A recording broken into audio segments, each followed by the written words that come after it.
Hello, this is Gary, and in this video I'm going to show you how I did some of the audio post-production on the short film Treasure. Generally speaking, because we didn't really do any ADR except on one shot, most everything was done just on the set. We're using on-set audio. So most of the time I had to use a little bit of gentle but not overdone noise reduction. And then I bought the FabFilter plugins. So they are absolutely fantastic and they can go full screen. So this is their Pro Q3. And on this one, I'm just doing a low cut, so remove some of the lower frequencies that can cause low frequency rumble that can be very hideous. And on this shot, of course, I also used the de-esser, the FabFilter DS, Pro DS, the Pro C2, and in this case, I just kept it real simple. I changed it to the vocal style, and that most of the time did the job to compress the vocals.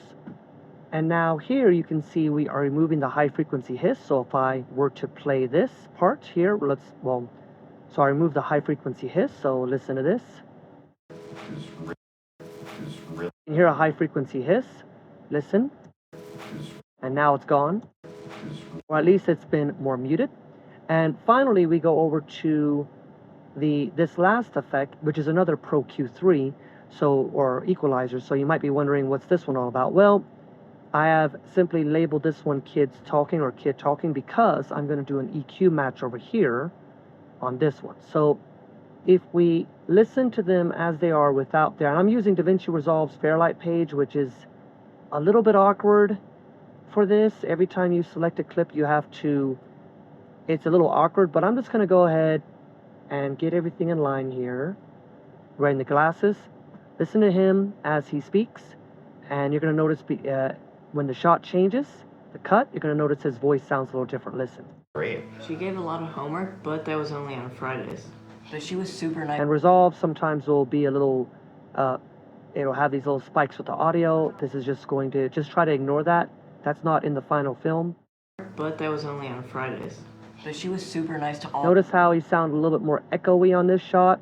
And on this one, he sounded a little closer to the audio source. So what I had to do was I simply play this. I turn this on. Now I'm going to reset this for now, but that's the final EQ match. But just the general gist of it is you can go over to EQ match, and then you select your reference, external kid 1 talking. You click on record for the input. You hit record. Great. She gave a lot of homework, but that was only on Friday. And then you stop it, and then you go over to this one, and then you click on record. But she was super nice to all of our class. I know. And then you finally choose match, and you can choose the number of points. You choose finish. You can also select all of these, and you can do a overall gain adjustment down. And now this, of course, is a bit of an automated system. It may not be perfect, but the final results are quite good. She gave a lot of homework, but that was only on Fridays. But she was super nice to all of our class.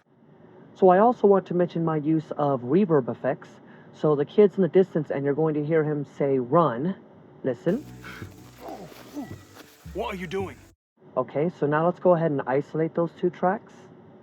And you can listen to it like this. So that's with the reverb on. This is how it sounds without the reverb. So with a little bit of reverb, you can make your audio effects, especially people in the distance. You don't want to overdo it, but by tuning these settings just right, it can sound a lot more realistic. Here's how it sounds without the reverb on. Listen to how he says run, and it's just not as natural. What are you doing? Sounds like he's much closer saying that, but now with the reverb on, What are you doing? it sounds much more believable. So I just wanted to mention this is the Pro R FabFilter effect, and it's a VST effect, of course, and it's excellent for this as well. So on shots where the kids are screaming, like this right here, I used a combination of Pro C2, the compressor, but also the multi-band compressor by FabFilter. Now, in order to get these to line up with the generalized levels that you should have for audio or for vocals, which is around -15 and -10 dB, I right-click them, I choose normalized audio levels, and I chose the ATSC A/85. Once it finishes analyzing, I can still just use a little bit of gentle adjustment on my levels throughout in order to get things to line up just a little bit better. And of course, I keep an eye on my levels up here as well. When I play it back, you can see the voice bus. we're peaking around -13 or so. So it's generally within that acceptable range. Now, speaking of the buses, I'm going to bring up my mixer. You can see we have, if I go to my small track view, you can see there's quite a few buses here, and I also have effects on those tracks. So on the main bus, I have a Final Pro Q3 to cut out some of those low frequency rumbles and the high frequency hiss. I also have a Pro L2 limiter. This will do a good job of limiting, when you play it back, it'll do a good job of limiting the stream if needed. So that's what I use for that. And then of course, on say the voice, we did some finals as well. We did a final de-essing, and again a low frequency cut. And then on the sound effects, same thing. And then on the voice and sound effects, we did a little bit of that additional. And then on the music, I did the same thing. And so on the music, I did a very general amount of compression with Pro C2.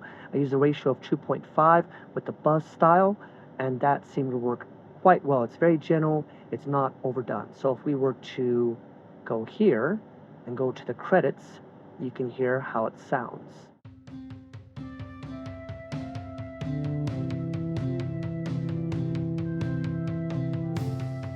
So you can see it's very gentle, it's just not overdone. I decided to use FabFilter's Twin 3 synthesizer, which is absolutely amazing. I made my own little custom preset, and so I'm using the virtual MIDI keyboard here in Reaper, and I simply just I recorded a track. So as an example, this is how this kind of sounds.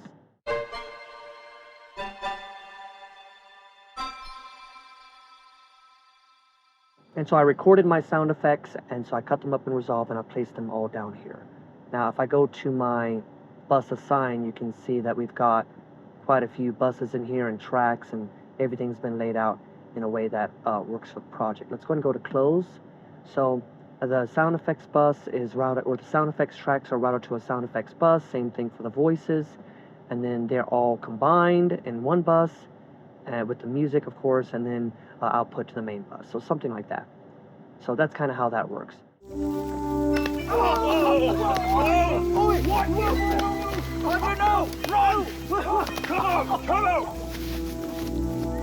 I noticed that sometimes there was a little bit of a glitch in the audio.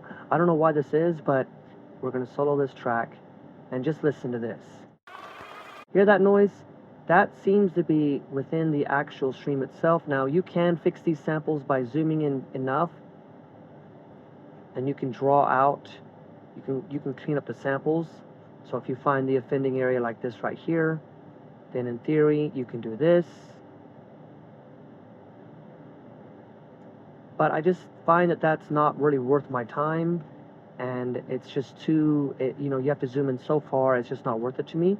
So what I do is when I see something like this, I steal something else, and I'm able to clean it up, and the final sounds more like this. Which is fine, which is absolutely fine. Listen again. So I'm able to clean up these little occasional spikes. I think there was a good 10 of them or so in the film that I cleaned up. So when I'm all done with my audio editing, I like to lock all my tracks, and you can select all of them and then make them a lot smaller. Now that I'm on the delivery page, I've gone ahead and I've selected my render region. We're just going to export out audio only. It's going to be a WAV file, linear PCM audio, 48 kilohertz and 32-bit. So I've rendered it out to this file here. So now I'm going to load up MKV Toolnix, which is a completely free software. It is for multiplexing audio, video, subtitles, and various other streams together into a final container format. And in this case, it's going to be MKV, which is Matroska format. So I'm going to grab my video source. We're just going to grab this one right here. And we're going to grab our audio source, which we just rendered, for example. We're going to drag that in there, choose OK on the first default setting. I'm going to delete these subtitles and the audio that was included in the original export of that video, and then I'm going to select my subtitles, drag those in there, and again choose OK on the default setting, add as new source files to the current multiplex settings. And now for the audio, I'm just going to choose English. For the subtitles, I mentioned in a video about subtitles why I'm changing these settings.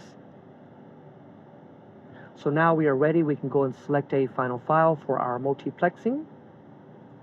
So we're just going to do test, and we're going to overwrite that.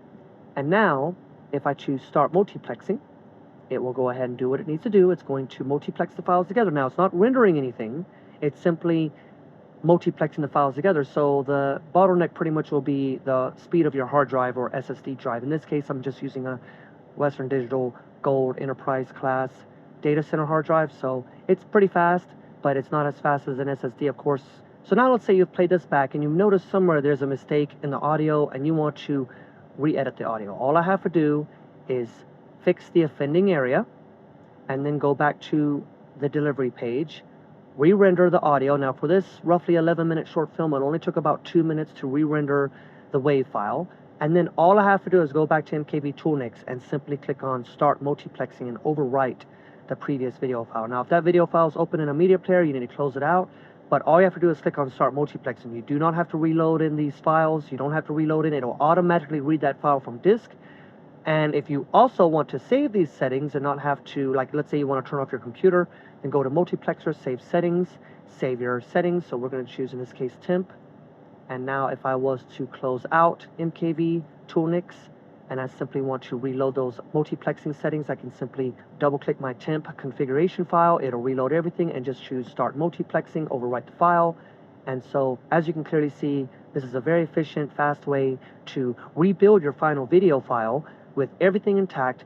If you just needed to change your audio a little bit, you re-render the audio, and it only takes about 2 minutes in this case to re-render that WAV file, and then you load up MKV Toolnix and you re-multiplex your final file. And I just wanted to show a little bit about my audio editing techniques, or just some more really just some overview tips about how I did it. And this was the first time I did audio post-production, any sort of serious audio post-production. So thanks for watching. I appreciate it.